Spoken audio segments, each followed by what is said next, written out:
Hello everyone, I'm Andrew Fizell. I'm a music composer, and today I'm going to be talking about my particular compositional style and perhaps the history behind it. Those that have surveyed my YouTube channel and listened to some of my older works as well as my latest stuff may have noticed that my particular style is quite aligned with the British school of classical music in the early 20th century. And considering the year is 2016, this puts me in a lone wolf position. I'm circumnavigating or ignoring 50 years worth of progress regarding classical music style, and I'm intruding on a well-worn idiom that is already saturated with some of the best minds of that time. The public has a limited memory or capacity concerning how many composers or artists they're willing to affix to a particular style. Usually the innovators or early adopters are the ones that take the pole positions in that particular style, and those that are late adopters are punished for their lack of innovation and fail to gain any momentum in notoriety. But here I am nonetheless rekindling these old ways, for I do not derive a living from my music. I am beholden to no masters that dictate what I should write. I am self-taught. I've not been indoctrinated by university professors that are concerned with preserving their own lineages.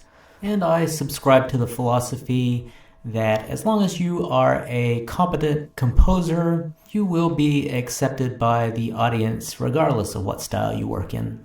And in case you're wondering what exactly is the early 20th century British School of Music, it can be defined by examining a few dozen composers actually.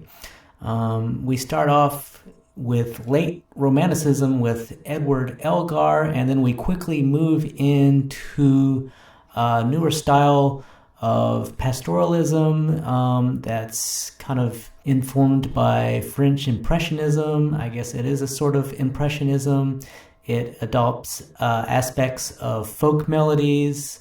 Some of the composers that are at the forefront of this style are, the most famous is Ralph Vaughan Williams, but we also have George Butterworth, we have Gerald Finzi, then we have other composers that are combining old world romanticism with some of the newer aspects of the 20th century. We have in those cases William Walton, and we have Arnold Bax, who somewhat unwillingly takes the English romantic baton after Elgar dies. But he's sort of more of an amalgam of all the European schools of music at the time. He's got aspects of German romantic chromaticism. He's definitely using a lot of French Impressionism, like Debussy. He's on par with Ravel regarding innovative textures and orchestration. And he has an infatuation with explaining dark Celtic mysticism in his music. We have several others. There's Herbert Howells, there's E.J. Morin, there's Hubert Parry, there's Arthur Bliss, there's Frank Bridge, there's Patrick Hadley. Oh gosh, there's a lot of them. But you're probably wondering why an American middle-class composer who grew up in a relatively economically depressed and artistically barren part of America would even bother with British classical music. Well, like any phenomenon in culture or history, there's a constellation of components that give cause for the existence of such. Like many American musicians, I grew up playing in wind bands in junior high and high school. And if you stick around the full 6 years of such, it's inevitable that at some point your band director is going to place on your stand the Ralph Vaughan Williams folk song suite. And incidentally, Ralph Vaughan Williams and Gustav Holst, who I forgot to mention earlier in my list of composers, they were instrumental in bringing about the popularity of wind band music. So I and my classmates may have these composers to thank for our musical experience in this early part of our lives. But when you're that young and you play the Vaughan Williams folk song suite for the first time, you don't really think that much about the composer. This is just another piece of music that the directors put in front of you. You're not too concerned about who he is, when he lived, what his story was, how he fits in, what his nationality was, etc., etc. You just know that it's a incredibly crafted piece of music, and it gets incorporated into your childhood memories and becomes an artifact of nostalgia when thinking back on that point in your life. There's a few tangential points to be made as well here.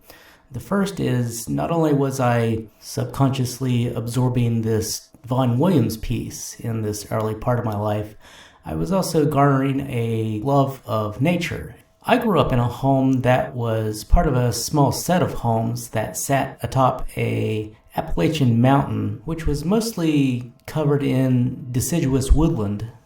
Behind my home were acres and acres of private forest that existed on rolling mountains, which were quite an adventure for a young lad, such being typical for the countryside in that particular part of the world. And just as the British pastoral music attempts to describe its countryside, for my part, it also sounds quite like my own. And this is not surprising when one considers that Appalachia has its own folk song and fiddle tune history that's actually derived from English and Scotch-Irish folk music that was brought over to America centuries ago. When Bax or Vaughan Williams utilizes the lower woodwinds in dark and sonorous passages, that indeed does remind me of standing in our fields and forests or streams of my countryside. Well, I've forgotten what my other tangential point was going to be, but I will make one other before I move on to the next part of my journey in becoming a disciple of the early 20th century British School of Music. One year when I was in high school and was on vacation in a place called Hilton Head, South Carolina, I went to the movies there. I went to the small theater they had, and the most attractive feature that was playing at the time was a movie called Robin Hood, Prince of Thieves, starring Kevin Costner, Mary Elizabeth Mastrantonio, and I believe the other fellow's name is Alan Rickman. Well, the movie was quite silly, but what was not, but instead rather profound and striking, was the film score.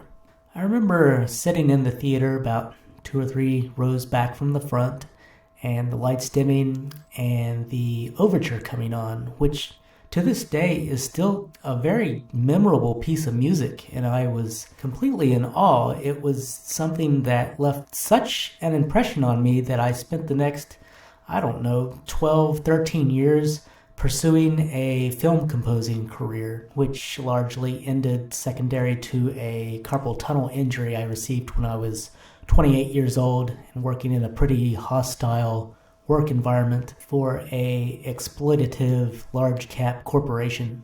But at any rate, if you haven't heard the Robin Hood theme, go to YouTube right now and take a listen to it. It's a brass driven theme where it's pushing the horn players to what seems to be their technical limits. Lots of 4th and 5th interval jumps and whatnot.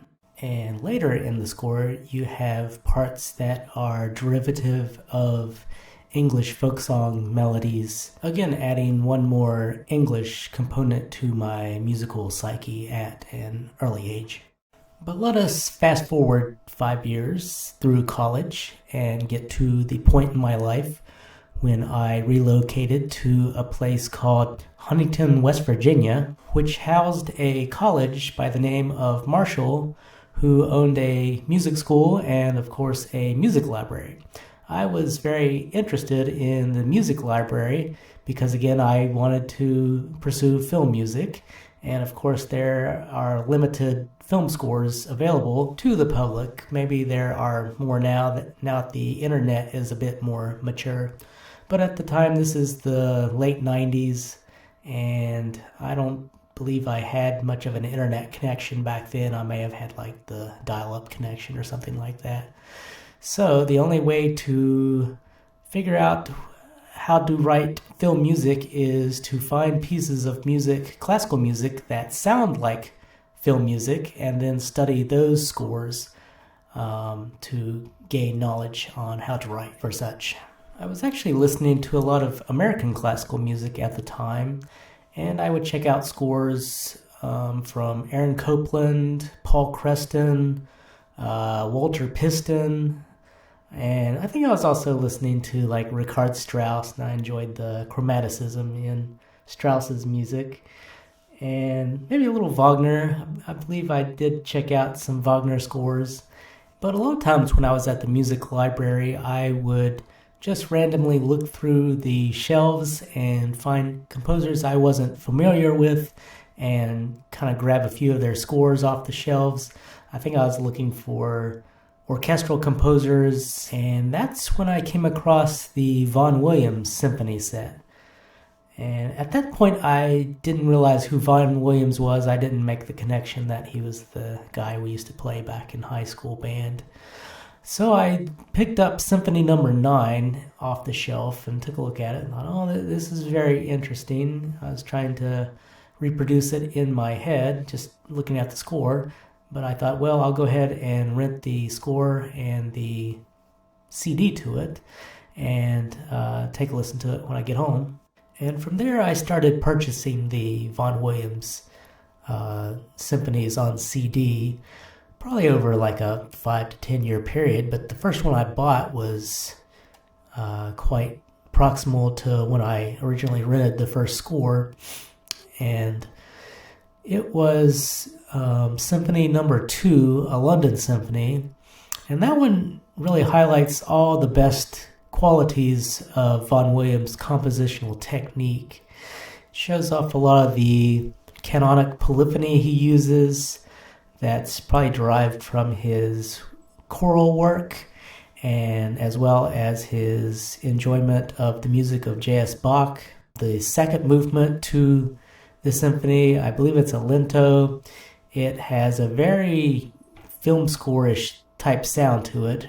It's got these big triple forte blocks of sound to it right in the middle of the movement. And from that movement alone, I fell in love with Vaughan Williams, and I think I played that CD every day in my car for months and months and months. Back then, I was kind of a fanatic where I just listened to the same piece over and over and over and over and over again until I was satisfied that I truly understood the piece. And I wasn't just listening to Vaughan Williams, I was examining his scores, and I was reducing parts of the score down to a piano score so I could more readily understand it at the piano.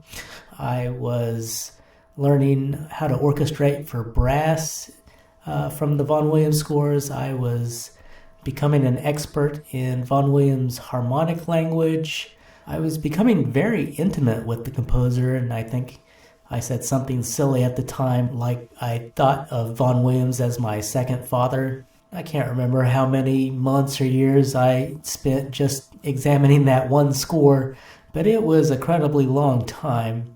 And we're coming up on 15 minutes here, so I'm going to have to make this a 2-part video, which should be a little bit more interesting in that it will involve how 9/11 and how moving to a big city really solidified my commitment to British music. But one last incidental point I wanted to make is, even though I'm making all these epiphanies and big discoveries regarding Vaughan Williams and a lot of other composers I was looking at as well, then this is all done in isolation. None of my friends like classical music, parents And of the very few people in the state that actually do enjoy classical music, very few of them, or maybe none at all, are into the British classical music. They are more into the standard masters, the Brahms, the Beethoven,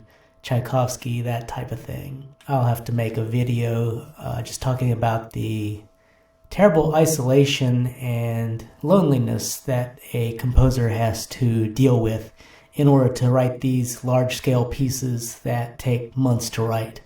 Okay, so it looks like we're past the mark, so I'll go ahead and say thanks for listening, and we'll see you in the next video.